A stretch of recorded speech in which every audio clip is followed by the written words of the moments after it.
Star Trek paperback books, unboxing part 1. Hi, I'm Gary Lovisi, and we're going to look at some group of Star Trek paperbacks. First, I just want to talk a little bit about Star Trek, how much I love the show, the original show. And in the issues of Paperback Parade, in these 2 issues of Paperback Parade, number 112 is a story of the early books in the series, and my love of Star Trek and how I came upon the series originally when it came out in 1967 on TV. And number 116 has also an interview with Alan Dean Foster, who's written a lot of movie tie-ins, but also wrote the Star Trek, the animated series. And the animated series continued the 5-year mission. So it was a part of the original Star Trek show in the 60s. So these 2 issues of Paperback Parade have a lot of that information in them and show a lot of the books. And if you're interested in the animated series, that was we did a video a while back, number 232, which is all about the books in the animated series. Some of those may be here. What it is, I don't know what's in these boxes. So what we're going to do is look through these boxes now. I have no idea what, I mean, they're all Star Trek books of different types, different kinds. I was buying these books when they first came out in the 70s, 80s, 90s. I read a lot of them early on, because early on, aside from the TV show, and before the couple of movies came out, there really wasn't any other Star Trek stuff to read. James Blish did the novelizations of the episodes in Bantam paperbacks, and those were fun, but those were the same stories. There wasn't anything new as far as Star Trek. The movies came out in the 70s and the 80s, but there was a long time, many years between those movies, and there was a lot of years when there wasn't any Star Trek available. So there's the early paperbacks that came out were gobbled up by avid Star Trek fans. It's something that we really wanted to read, and we did. I read all of the early ones, and I really liked a lot of them. They were really pretty good. In the late 80s, there was a lot more Star Trek paperbacks. Pocketbooks really went crazy into publishing, and Star Trek, the original series, continuing adventures, but also all of the other series, Deep Space Nine, and Voyager, and all of those, which I'm not that interested in. I'm a Star Trek, the original series guy, and that's what I like. But not to say that there's not a lot of good stuff in those books also, and they're all interesting. So we're going to open up the box now and just take a look at what's here. I don't even know what's here. It's a lot of stuff. So I'm just going to go through them. We'll do a little Star Trek number 37. These are the original series. This is Bloodthirst by J.M. Dillard. Then this is Star Trek The Next Generation, Vendetta by Peter David. I did an interview with Peter David also in Paperback Parade. Star Trek Next Generation, Metamorphosis. A lot of these books I have not read. These are the later books. Ghost Ship by Diane Carey is a Star Trek The Next Generation. That's just the second series after the original series with Data and Geordi. They were okay. The show was okay. The books were okay. Some of them I liked. I hated Data. You hated Data. How Much for Just a Planet? John M. Ford, well-known science fiction writer who wrote a Star Trek adventure. The Idic Epidemic by Jean Laura. I think I read this one. This was good. Time Trap by David Dworkin, another good science fiction writer writing a Star Trek book. Time for Yesterday.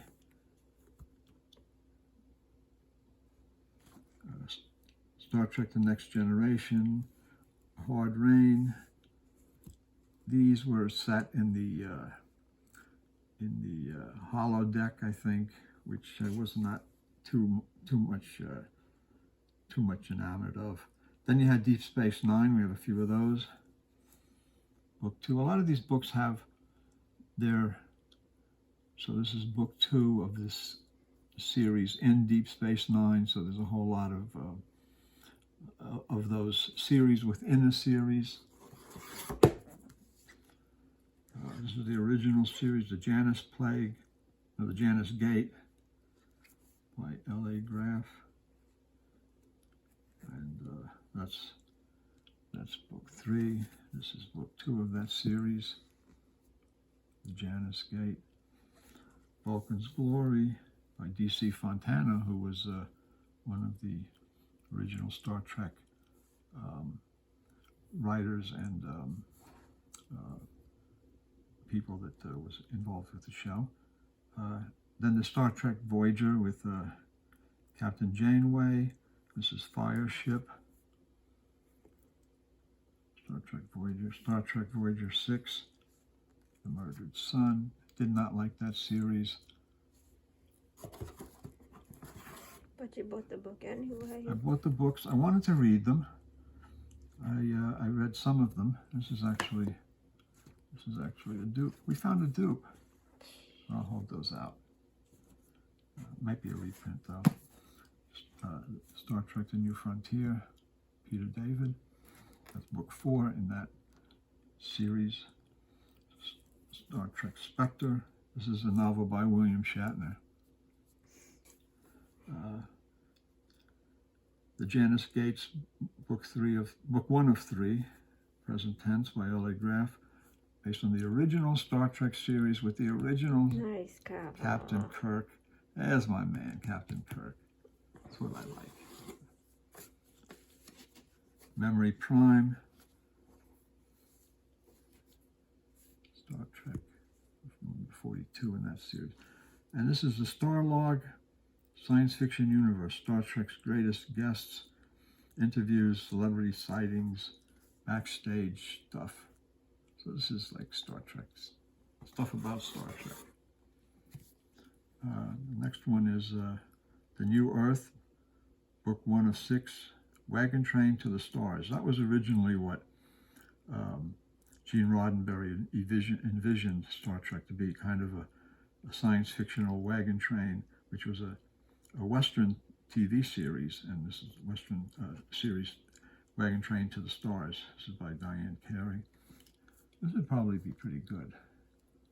Some of these books look good. I haven't read, like I say, I haven't read a lot of these later books in these later series. I always collected them and bought them, and I always liked them. And I always intended to read them, but I just kind of never did. It's like, so many books, so little time. And now that I'm 71, there's even less time. Damn it. So that's that group. There's another book in that box. Huh? There's another book in the box. The Monsters of Star Trek, with the Gorn on the cover. There's 2 versions of this. There's another one with different cover art. Okay, so I'm going to scoot these over on the side. Move this box here. Open up another box. This is part 1 of, I don't know what, 6? Because I have a lot of Star Trek books. Do you have with us? There's a lot of books here. So we're going to start off at the top. How many boxes of books you're never going to read? Huh? How many boxes of Star Trek books that you're never going to read do you have? I may have another few more. Star Trek Lives, personal anecdotes and anecdotes, actually, not antidotes. Yeah. There's From the no series. antidote for this Yeah. sickness. Yeah, thank you. Trek, the unauthorized A to Z, your warp speed guide to every voyage. That's a big fat book. That sounds good. Star Trek Movie Memories, William Shatner and the movies. I think that's pretty cool. Yeah, he wrote that. Star Trek Time Warp, David Dworkin. Actually, this is another one that I just looked at. So I have a dupe on that. I'll put that on the side. The Unauthorized Trekker's Guide to the Next Generation and Deep Space Nine. So these are books about the different series, which are fun, interesting. I don't know if I've read them from end to end, but I've always looked through them, and I've always looked up stuff and information. This is William Shatner, one of the books in his Tech War series, science fiction, drug crime series, and it was written by Ron Goulart.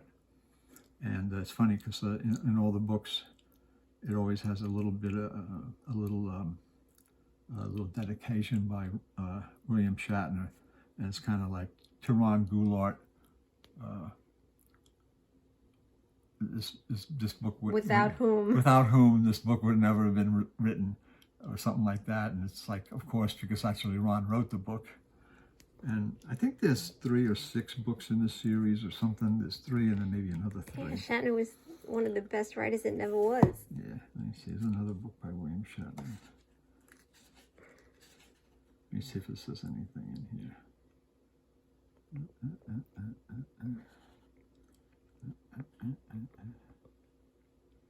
Chris Henderson found everything trying to change. Wow, this is interesting. This may have been written, this is William Shatner, The Law of War. This may have been written by my friend Chris Henderson. It has Chris Henderson, thank you, in there? Yes. Yes. Here's some of the early Star Trek James Blish adaptations, which they adapted. They were very well done. They adapted the original Star Trek shows. Can you show us while you talk about them? Yes, that's a good idea. Star Trek number 4, adapted by James Blish, and it has in it All Our Yesterdays, The Devil in the Dark, Journey to Babel, The Menagerie, The Enterprise Incident, and a piece of the action, which was like with the Chicago gangster story. That's them 4. They had great cover art. Star Trek 5, and these books are all from the originally, like from 72. This was a 12th printing from 1978. This has Whom the Gods Destroy, The Tholian Web, Let That Be Your Last Battlefield, The Side of Paradise, Turnabout Intruder, Requiem for Methuselah, and The Way to Eden. Do you know how many there are in that series? 10 or 12. Star Trek number 6 is 11th printing from 1979. Originally, it was published in 1972. The Savage Curtain, The Lights of Zatar, The Apple by Any Other Name, The Cloudminders, and The Mark of Gideon. That's Star Trek 6. So these are 3 of the original Star Trek novelizations of the original show. And here's another Star Trek, The Rings of Torti. Got Star Trek Across the Universe by Pamela Sargent and George Zabrowski. This is an interesting book because I really like Pamela Sargent. She is a terrific, incredible writer. I would read this just because she had a part in writing this. It's Across the Universe, original Star Trek. She's a terrific writer. I think this is probably a good book. Q is one of the interesting characters in Star Trek, and he's an alien with superpowers and He's a really annoying guy, and gets them into a lot of trouble. This is from Star Trek: The Next Generation, and the first book is Q Space, the Q Continuum series. This is a 3-book series. That's the first one. The second one is Q Zone, 2 or 3. And then the next one is the third in the series of 3, is Q Strike. These are all by Greg Cox. Very interesting character, Q. The Eyes of the Beholders is next, Star Trek, The Next Generation. Uhura's Song, Janet Kagan. I read this years ago when it first came out. It was good.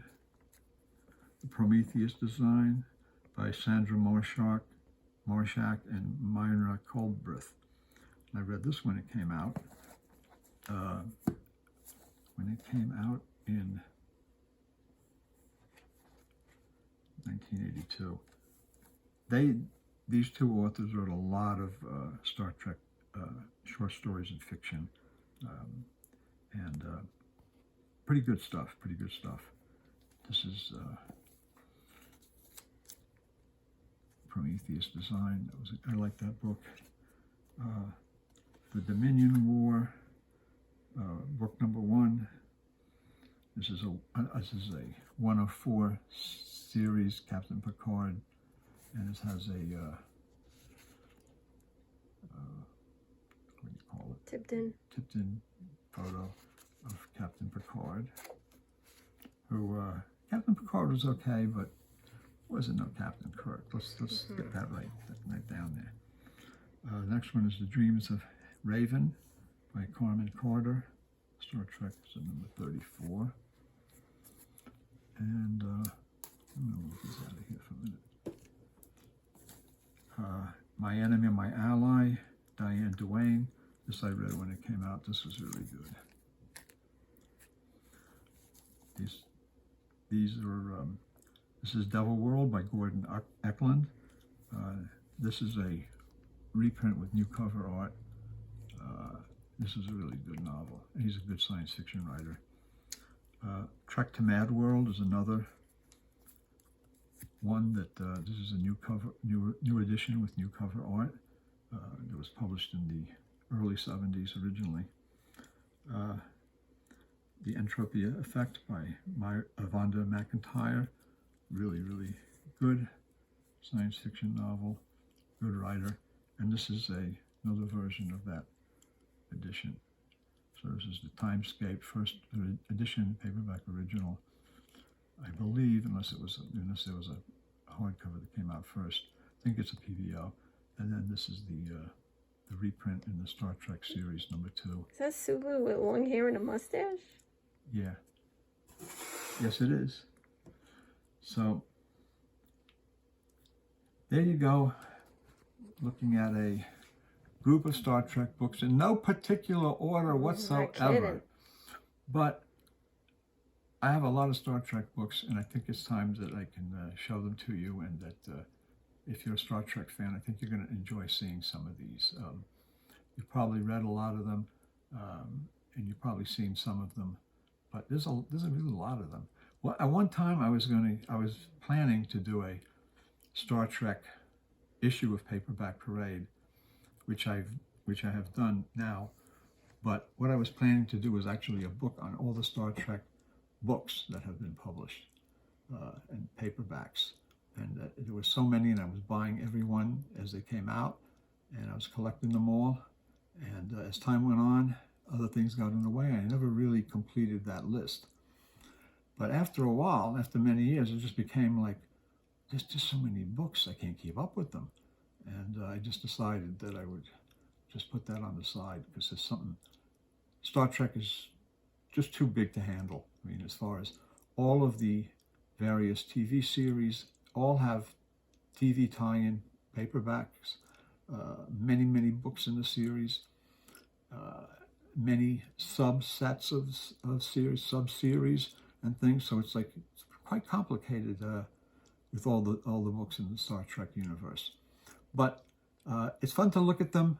It's fun to have the memories of some of these great stories that were not from the TV show, but they add to it. And that's, I think, a really cool thing. And that's why these paperbacks are so cool. So I hope you like this version of Star Trek Paperbacks Part 1. And if I don't get arrested and tried, there'll be a Part 2. Okay, well, thank you for looking. I hope you enjoyed this, and we'll see you next time.